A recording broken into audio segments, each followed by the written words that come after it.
In the midst of a cost of living crisis, Australia's supermarket giants have announced they're going to drop prices. But are they actually trying to help or just help themselves? Coles today claiming it's doing its bit for struggling Aussies. For a family of four, we don't eat luxuriously. My grocery bill is anywhere between $250 and $300. A lot of people are really doing it tough. The supermarket giant dropping prices on another 200 products. 800 prices reduced in all. In response to Woolies' announcement last week that it's dropping prices by an average of 20% on over 450 products. Both sides firing shots in another round of the supermarket wars. But are supermarkets really trying to help? Of course, this is a ploy for them to make more money. They know that by dropping the prices enough, no matter how mad people are with them, cost of living means those customers will come back. The price drops come as inflation data today showed prices for food and non-alcoholic beverages rose almost 4% in April, while fruit and vegetables recorded their largest annual rise since April last year. The prices forcing 9 in 10 Aussies to change their buying habits. I recently swapped over to Aldi because the Woolies and Coles prices I couldn't do it anymore. It's too much. I just think it just needs extra competition out there to make things really go for the consumer. Ultimately, with these supermarkets, they'll drop the prices now. People will get great savings now. Those prices won't stay down. Particularly if they drive their competitors out of the market, there's no reason they have to keep the prices down. They'll jack them back up again. The latest round of cost cutting, raising fears farmers will bear the brunt of these latest cuts. I don't think for once that Coles and Woolies are going to rip off farmers because they know just how badly that plays when it comes to public sentiment. So at least, hopefully, the farmers get paid. But will these cuts actually make a difference to the average Aussie? Or is it just more PR spin from Australia's dynamic duopoly? No, I just think that they're backing off their gouging, probably. To explain how the latest supermarket war could affect farmers, we're joined now by Jeremy Griffith from the National Farmers Federation. Jeremy, when supermarkets cut prices on the shelves, we know what that looks like to us as consumers. But as a farmer, what do you see?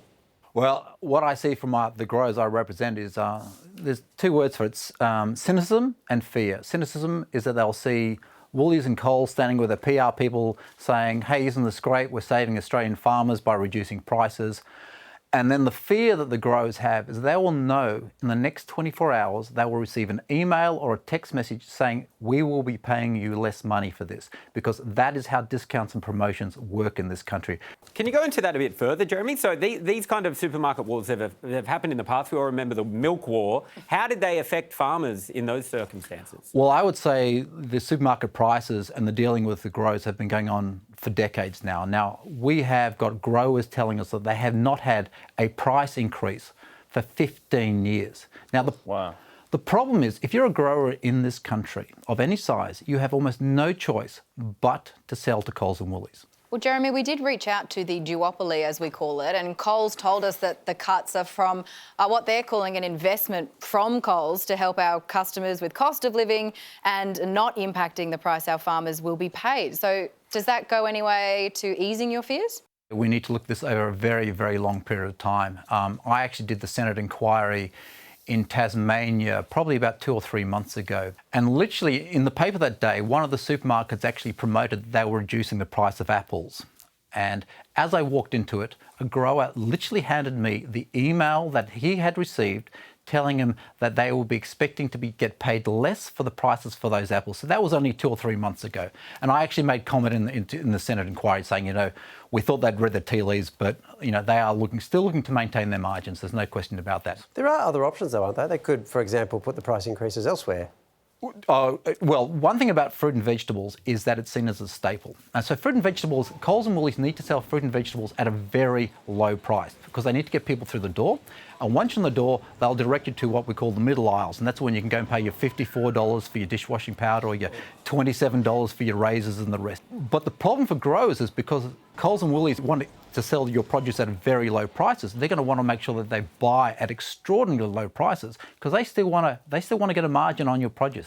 Well, for the consumers who are cost conscious but want to support the farmers, what can they do? Well, the first thing I would say is that fruit and vegetable, as I mentioned, is very low. It's extraordinarily good value because it's a staple. They want to sell at a good price. Go in and buy lots of fresh fruit and vegetables. That is probably the best thing you can do. You're going to get extraordinarily good value.